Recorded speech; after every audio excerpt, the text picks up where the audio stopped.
mon oncle, merci. Oui, merci pour tout. Rien qu'à voir Heidi, je sais que cette petite n'a pas du tout été malheureuse ici.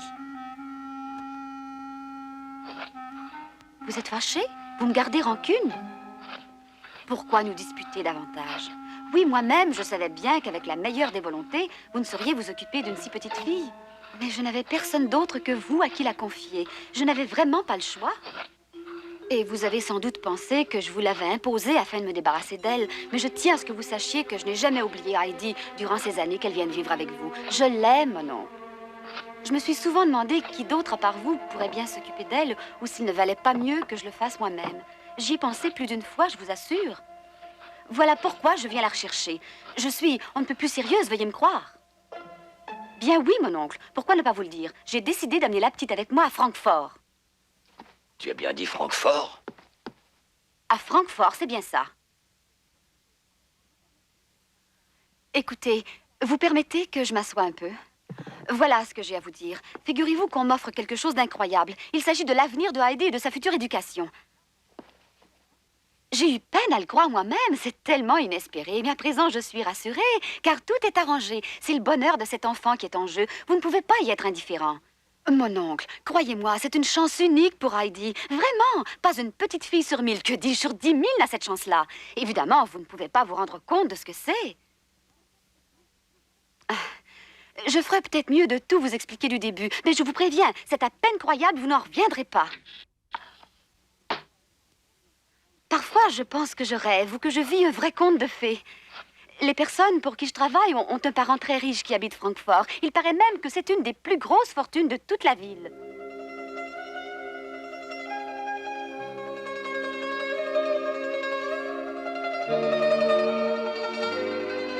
Ce monsieur Gérard a une fille de 12 ans qui est malade.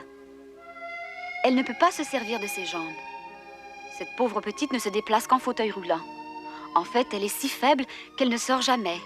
Elle est enfermée dans sa chambre à longueur de journée. Et comme elle ne peut pas se rendre à l'école, elle a un professeur qui vient tous les jours chez elle lui donner des leçons. Faut dire qu'il y a de quoi se sentir seule, sans amis avec qui jouer. Mon patron trouve ça bien triste et il m'a demandé si je ne connaissais pas une gentille petite fille qui pourrait devenir l'amie de Claire. J'ai tout de suite pensé à Heidi. Puis je me suis rendue chez Monsieur Gérard, où j'ai rencontré Mademoiselle Rougemont, la gouvernante de la maison. Je lui ai parlé de Heidi, de toutes ses qualités. Je lui ai dit comme elle était gaie et prête à rendre service. Là-dessus, Mademoiselle Rougemont s'est montrée intéressée et m'a demandé de lui présenter Heidi.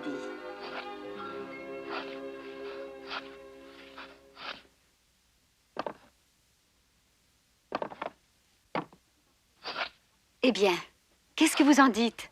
Entre nous, peut-on espérer mieux pour Heidi? N'est-ce pas merveilleux? Quand je vous disais que c'est un rêve. Et puis Claire, il peut lui arriver quelque chose, elle est si faible. On peut craindre le pire. Pensez comme son père serait seul s'il lui arrivait quelque chose. Peut-être adopterait-il Heidi qui plus tard hériterait de sa fortune. Il faudrait vraiment être fou pour refuser pareille occasion. Admettez qu'il est grand temps de s'occuper de votre petite fille et de son bonheur. Oh. Tu as fini ton sermon, tu n'as vraiment rien d'autre à me dire? Hein? Mais on dirait que vous vous imaginez que je vous raconte des histoires. J'ai l'impression que vous ne me croyez pas un seul mot de ce que je dis. Il est bien évident que tout autre que vous admettrait qu'il s'agit là d'une merveilleuse aubaine. Eh bien, justement, moi, ça ne m'intéresse pas. Il se peut que tu crois bien faire, je n'en sais vraiment rien. Mais pour moi, ça suffit. Tu perds ton temps, va. C'est tout ce que vous trouvez à me dire. Je ne l'aurais jamais cru. Écoutez-moi donc. À son âge, Heidi n'a encore rien appris. Elle ne sait rien faire. C'est ce qu'on raconte dans tout le village. Vous ne l'avez jamais menée à l'église. Vous refusez qu'elle aille en classe. À Dorfli, on s'inquiète beaucoup d'elle, si vous désirez le savoir. On dit qu'elle va finir par vous ressembler si elle continue à vivre de cette façon. C'est la fille de ma petite sœur, vous savez, après tout. Moi aussi, je suis responsable de veiller à la bonne éducation qu'elle se doit de recevoir. Voyons, mon oncle, ce ne serait pas raisonnable que vous la gardiez davantage avec vous en montagne. Essaie un peu de me l'enlever, va. Tu verras de quel bois je me chauffe. Ah oui? Peut-être allez-vous me traîner en cours? Permettez-moi de vous le dire, il vaudrait mieux que vous y songiez à 2 fois avant même d'entreprendre quoi que ce soit. Mon oncle, si vous avez l'intention de me traîner devant les tribunaux, vous allez le regretter. Tous les gens du village sont de mon côté. Jamais vous n'obtiendrez gain de cause et vous ne trouverez absolument personne pour vous soutenir contre moi. Ah, vous ne me croyez pas, hein? Et ce n'est pas tout. Il y a votre passé. Peut-être l'avez-vous oublié. Il faudra en tenir compte de votre fameux passé, que vous le vouliez ou non. Pensez qu'il en sera question quand nous serons en cours. Assez, ça suffit!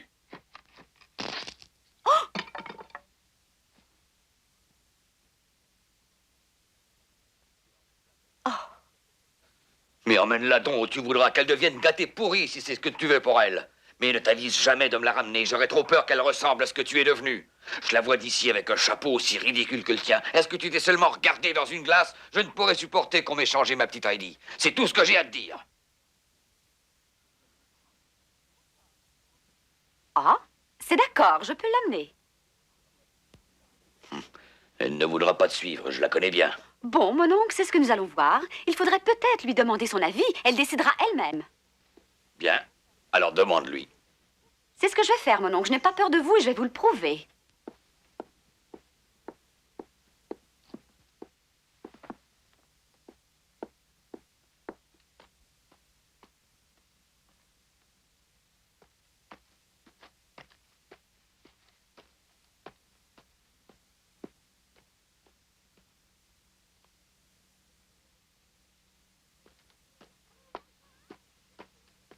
Oh, ma tante, tu as fini avec grand-père? Oui. Écoute, ma chérie, que dirais-tu de suivre ta tante Date? Je t'emmène avec moi à Francfort. Hein? Oui, on s'en va à Francfort. À Francfort? Pourquoi Francfort? Heidi, ton grand-père et moi en avons parlé. Il m'a dit que tu pouvais venir avec moi si tu le voulais. Grand-père a dit ça? Oui. Vraiment, de toute façon, ça ne m'intéresse pas, je n'irai pas. Allons, Heidi, ne sois pas aussi têtue qu'une mule, s'il te plaît. Je te promets que là-bas, si tu viens avec moi, tu seras gâtée et bien plus heureuse qu'ici. Je suis sûre que tu vas t'y plaire. Mais ma tante, je suis bien ici avec grand-père. Tu ne sais pas de quoi tu parles, Heidi. Attends de voir. C'est très joli, Francfort. Tu n'as encore jamais vu ce que c'est qu'une grande ville. Si tu savais comme c'est beau, il y a de grandes maisons et plein de belles choses intéressantes à visiter. En fait, je vais même te dire quelque chose. Après quelques jours là-bas, tu ne voudras même plus revenir ici, ma chérie. Tu seras si bien. Non, je ne peux pas y aller, c'est impossible. Oh, mais pourquoi? Mais parce que j'ai promis à la grand-mère de Pierre de lui rendre visite chaque jour. Sans moi, ce serait bien trop triste. Et tu ne peux pas savoir comme elle est gentille. Jamais je l'abandonnerai. Mais ce n'est pas comme si tu partais pour toujours. Tu reviendras, tu pourras même lui rapporter un beau cadeau. Les boutiques de Francfort sont pleines de beaux cadeaux. Tu verras, ma chérie. Des cadeaux, ma tante? Dis-moi, est-ce que je pourrais acheter des pains à grand-mère?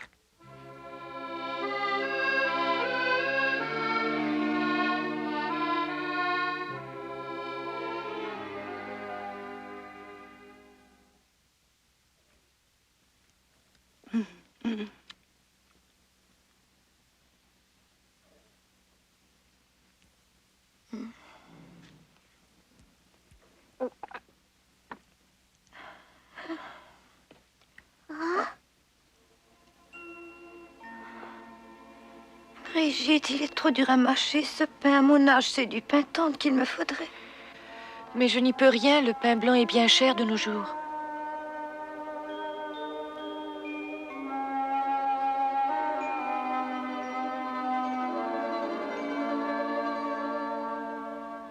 Je voudrais savoir, est-ce qu'ils vendent du pain tendre à Francfort, dis? Mais bien sûr, autant que tu en veux. Et pour grand-père, tu pourrais lui rapporter du tabac? Dis-moi, ma tante, est-ce que je peux revenir aujourd'hui? Oui, quand tu voudras. Promis. Mais à ce moment-là, il faudrait partir tout de suite. Allez, viens vite. On perd du temps. Il se fait tard, ma chérie. Oh, c'est vrai, ma tante, partons vite. Vite! Il faut que j'aille chercher du pain blanc et puis du tabac pour grand-père. Quoi encore? Grand-père! Au revoir, à bientôt! Je m'en vais à Francfort! Mais Heidi...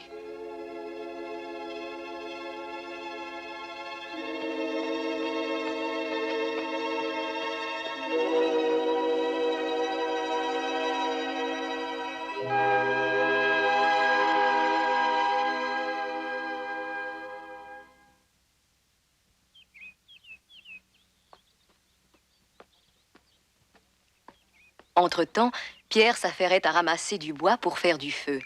Il cherchait aussi une belle branche souple qui lui servirait de fouet.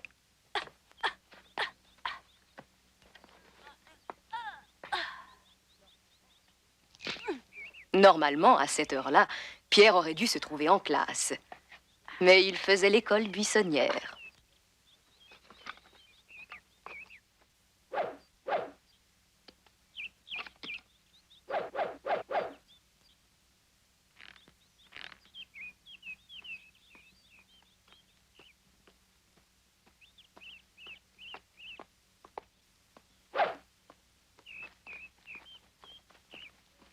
Tiens. Oh, bonjour Heidi, qu'est-ce que tu fais là? Bonjour, Pierre. Où est-ce que tu vas? T'as l'air pressée? À Francfort pour toute la journée, ma tante Dete m'emmène avec elle. Quoi? T'es vraiment sérieuse? Tu pars à Francfort? Oui, pour la journée, je vais aller voir grand-mère avant de partir. Faut que je lui dise au revoir. Non, non, sois raisonnable. Il est tard et il reste bien de la route à Oui, faire. mais ma tante, j'ai promis à grand-mère d'aller la voir tous les jours. Je suis sûre qu'elle m'attend. Mais ce n'est pas le moment. Dépêchons-nous, tu la reverras bientôt. Allez, viens. Mais attends, dis-moi au moins quand tu reviens. Laisse faire, veux-tu? Ça ne te regarde pas. Oh!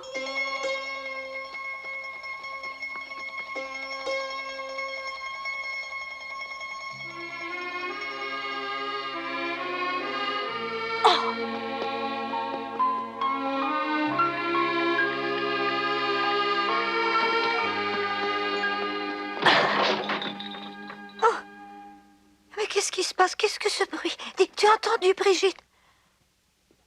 Ce n'est rien, grand-mère. C'est Pierre qui vient de faire tomber par terre le bois pour la cheminée. Pierre est maladroit. Rassure-toi, ce n'est rien de grave. Tu n'as pas de raison d'avoir peur. Ah bon, il m'a fait sursauter. Je l'ai pas fait exprès, grand-mère. Pierre, fais donc un peu attention à ce que tu fais, tu m'entends? C'est pas de ma faute! C'est pas de ma faute! Voyons, qu'est-ce qui te prend? Qu'est-ce qui ne va pas? Raconte-moi. Oh, c'est Heidi! Dete est partie avec Heidi! Elle l'emmène avec elle à Francfort! Dete! Elle emmène Heidi à Francfort?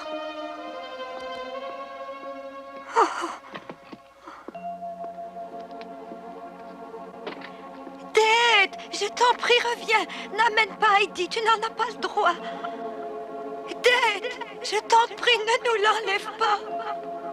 Oh, mais c'est grand-mère qui appelle. Oh, arrêtons-nous, ma tante, tu n'entends pas? C'est grand-mère qui m'appelle. Je ne peux pas partir sans l'embrasser, Faut voyons. se dépêcher, vite, nous avons déjà perdu suffisamment de temps. Mais écoute donc, elle m'appelle. Veux-tu cesser de lambiner Heidi? Il faut faire vite. Si tu tiens absolument à revenir avant ce soir, nous n'avons plus une minute à perdre. Dépêche-toi.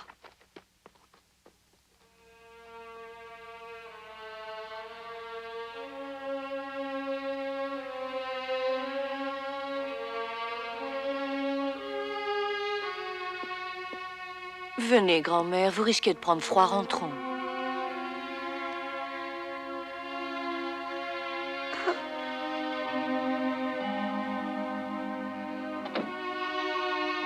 Venez, grand-mère.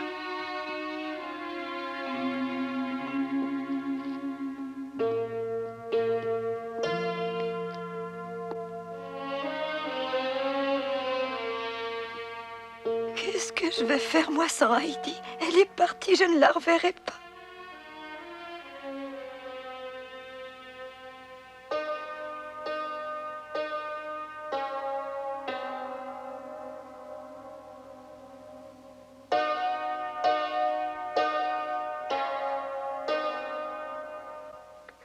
Trois, quatre, cinq, six, sept, huit, neuf, 10, 11. 11. C'est Heidi. Tu as raison, c'est bien Heidi. Mais qu'est-ce qu'elle fait avec sa tante? Date!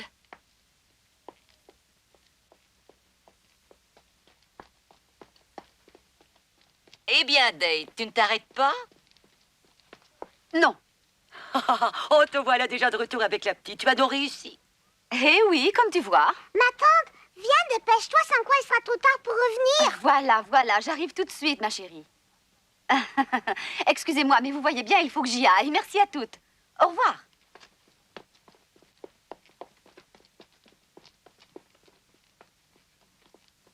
suis bien contente pour elle. Elle est si brave. Oui. Puis pour Heidi, c'est beaucoup mieux ainsi quand on y songe bien.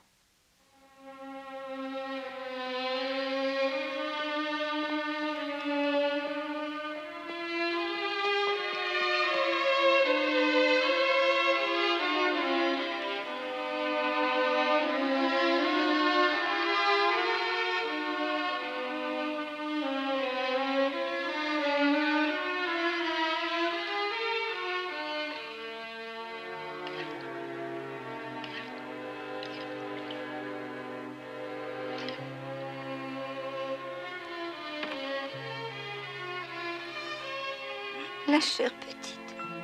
Qui sait quand elle reviendra? C'est bien loin, Francfort. Dieu, quand la reverrai-je?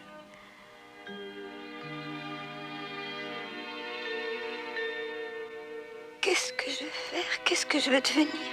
Pour moi, c'était comme un rayon de soleil. Maintenant, je n'ai plus rien.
Général, attends. Reviens.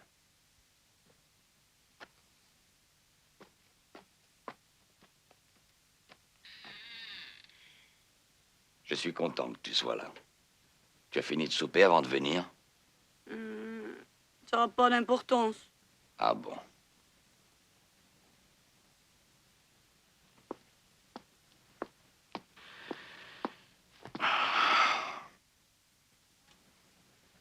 Dites-moi. Est-ce que vous savez quand Heidi va revenir, grand-père? Dites, quand est-ce qu'elle reviendra? Mon pauvre Pierre, ce n'est pas la peine d'attendre. Mais pourquoi?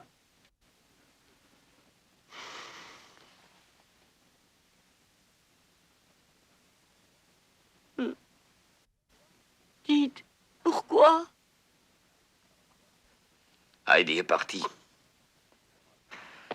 Elle ne reviendra plus jamais.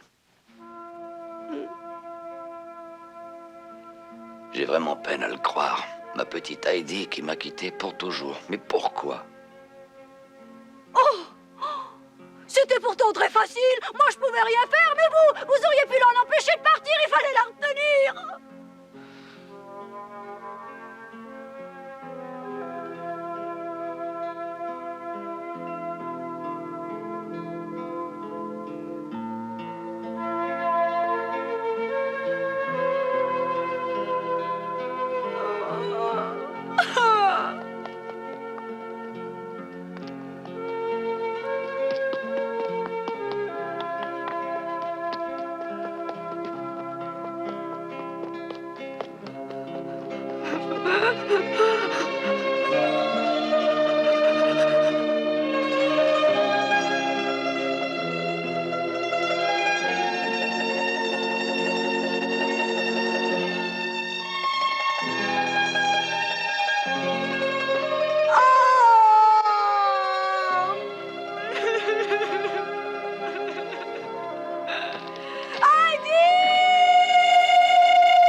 Oh, je suis à bout de souffle.